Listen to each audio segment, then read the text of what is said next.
Hello everybody and welcome back to my YouTube channel.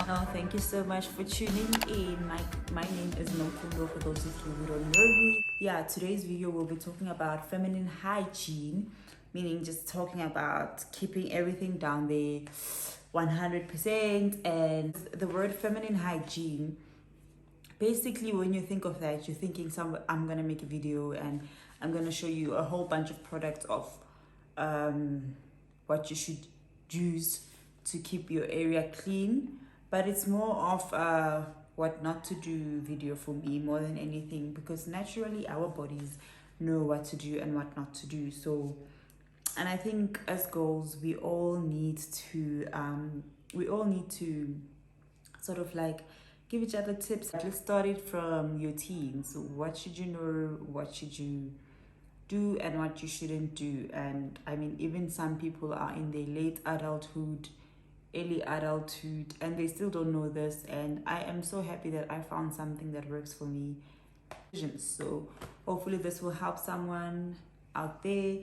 Let's start about caring for the vajayjay, or let me say shaving. Shaving can be quite a traumatic experience, especially when you're starting, because when you start off, actually what happens is you just grab any shaving blade and you start shaving, and there's different types of skin around your private part. Some is more sensitive than the other skin, so the skin that is not so sensitive does not react immediately when you shave for the first time, but the skin that is more sensitive reacts, and now your natural discharge, your normal discharge, comes in contact with the skin that's been shaved, and now you're having an itch breakout, and it can be quite traumatic. And then that's the first thing. The second thing that happens is that you might develop something called ingrow hairs. Ingrow hairs lead to shaving bumps, which are bumps that form on top. First of all, you have shaving bumps that look like chicken skin. That is caused by shaving with the blade as well, which is not a nice sight. It's not like a baby's bump, smooth the way you would expect your parts to look, okay? Remember, now you're growing, you're a teenager, and next thing you know, you have chicken skin, you know? So that's the first thing that happens. And then you get irritation, depending on how like if you're about to remove all the air, some of the places are very sensitive, so you get irritation, you start itching.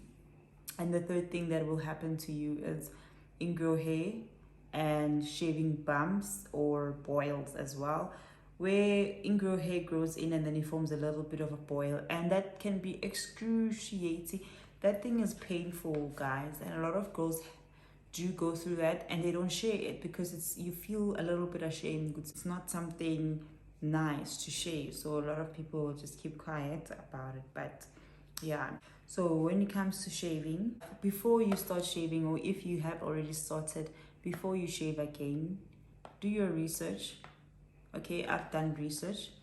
I've heard things about scrubbing. I mean, we all know different types of scrubs.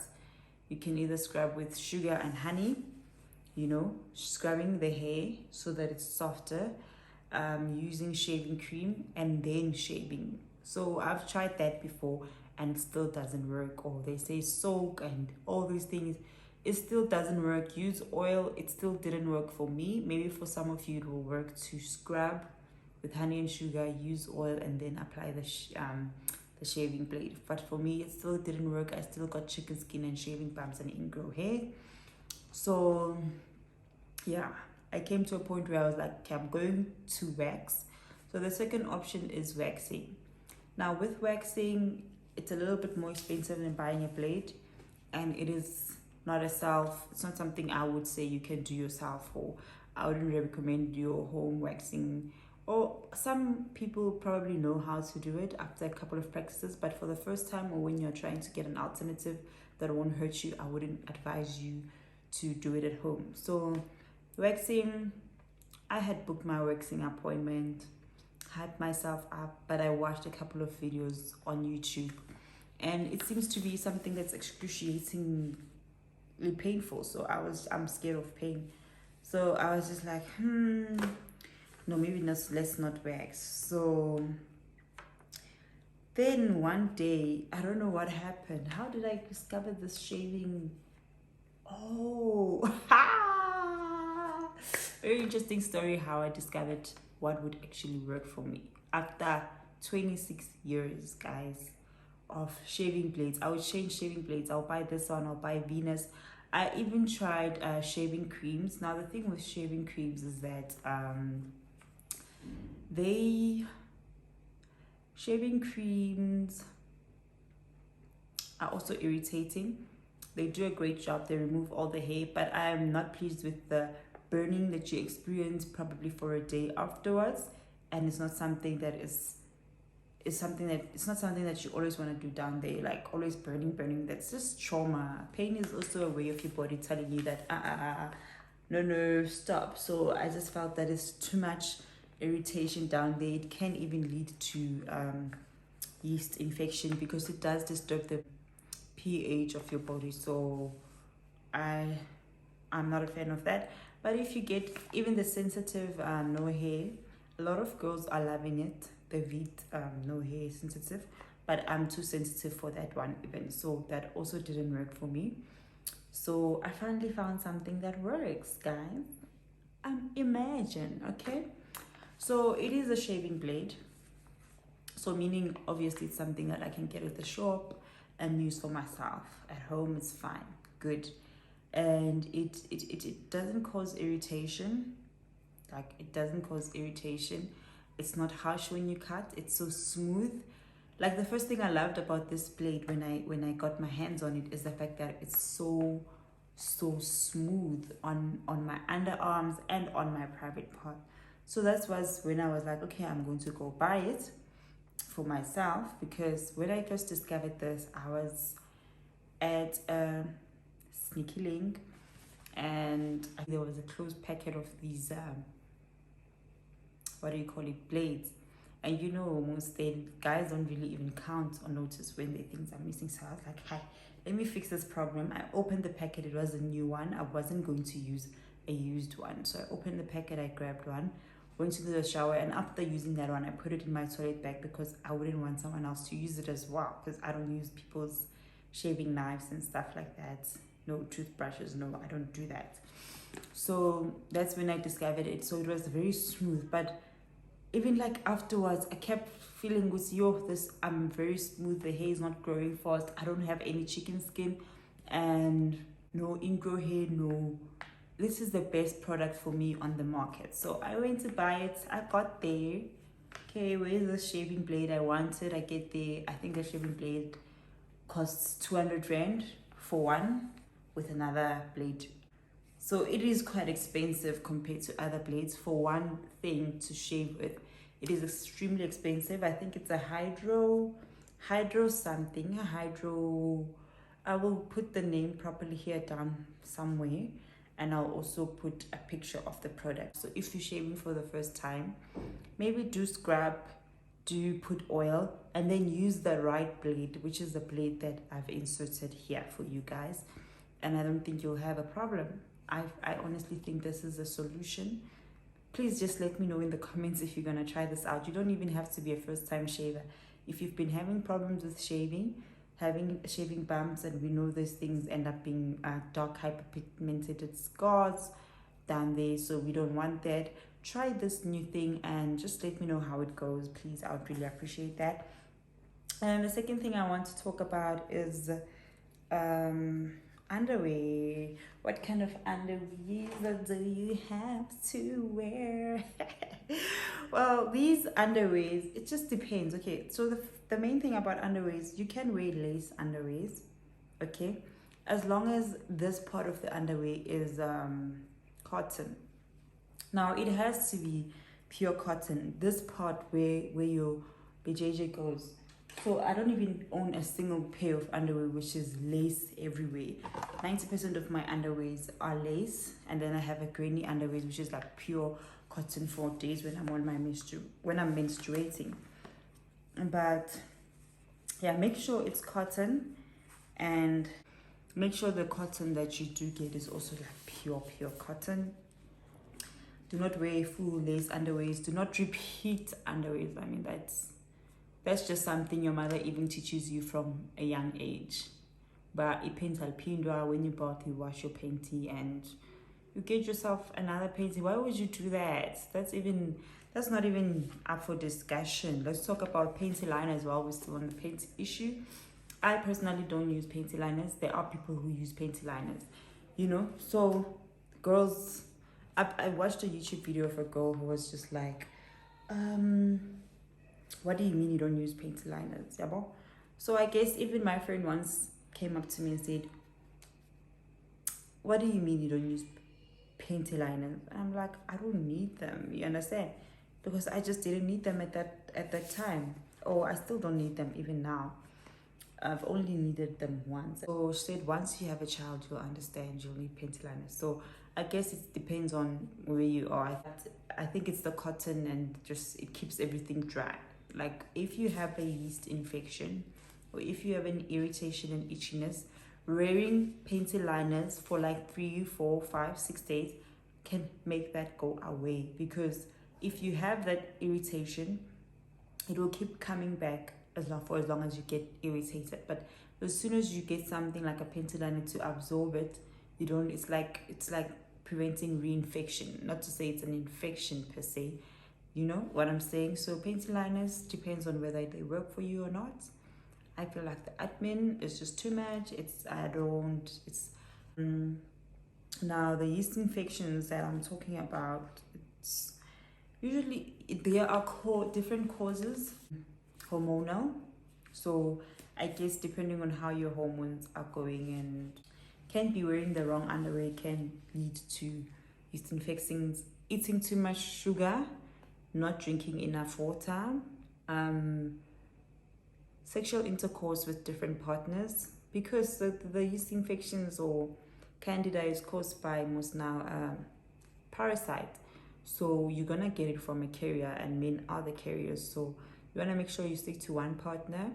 Just any type of irritation can cause a yeast infection. I don't want to lie to you. Even certain condoms can cause yeast infections because of you get irritated. The minute you're irritated, your pH balance is off, or you get itching. You're introducing bacteria, and you have a yeast infection.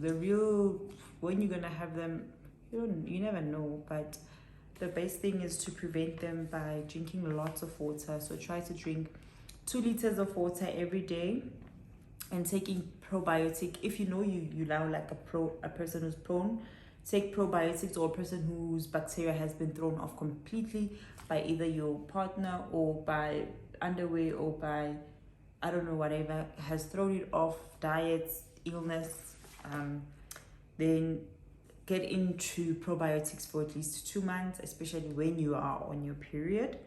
And then also what works very well for yeast infections is a cream called Carbonex. So this is how it looks. This is the most commonly prescribed, or one that you most commonly get in pharmacies. And then there is directions. I think you use it for 7 days at night, and please use it as directed. Don't stop when you feel better. So do drink some cranberry juice. Some would say cranberry pills. I don't. I just see drinking lots of water works for me, and consistently drinking lots of water. And then there are certain tips that you must get in a bath with apple cider vinegar and baking soda. I see where it's coming from, but I have it's not just a strong belief. I know for a fact that the vagina itself on the inside, it washes itself, guys. It does not retain dirt of any sort. It's just like the ear. You can't take now earbuds and start. Earbuds, there's not even such thing as an earbud. It's called cotton buds. And people take cotton buds, they stick it into their ear. What they're doing is they're pushing the wax back into the ear. And it's just going to cause a blockage and injure the eardrum. You understand? So the same thing with your VJJ. It will clean itself, but the vulva, which is the outside of the VJJ, will not clean itself. You need to wash it. with water. The soap that you can use is Dove. I prefer Dove. And Gynagod, apparently you can also use it. I trust it because it's tested. But I just feel like it's too much of an expense just for something that cleans itself. So that's all you need, guys. You don't need to spend thousands on feminine hygiene. No, you don't need to. Trust me. If you have a serious problem down there, you shouldn't be looking for expensive washing products, treating products, and steaming products. What? Go to the doctor. That will only be handled by going to the doctor. Because that thing through the centuries, women didn't need to do much to keep everything. Just wash. Very important, very, very, very important. This is also taught by your mother from an early age, is to wipe from the front to the back. You can never wipe from the guys. Hey, number 2 must never ever ever mix with number 1. Number 1 can mix with number 2, but number 2 with number 1 never. Wipe like this from the back. You put it in the back, right? And then you wipe from the front to the back. Or if you want, you can just wipe the back, depending on what you need to wipe at that point. But please do not wipe from the back to the front like that. Like that. No, wipe like this. Always. Doesn't matter whether you're wearing an outfit and you're out at sumo. Yeah, so menstruation is also something that happens naturally. There's nobody who needs to tell you, see, you should wear now a tampon or a pad. I just feel if there was a problem with pads, they were going to discontinue them. If there was a problem with tampons, they were going to be discontinued. That's all I'm going to say. This is something of preference. I prefer pads. A lot of people talk down on pads, but I can't because they haven't harmed me.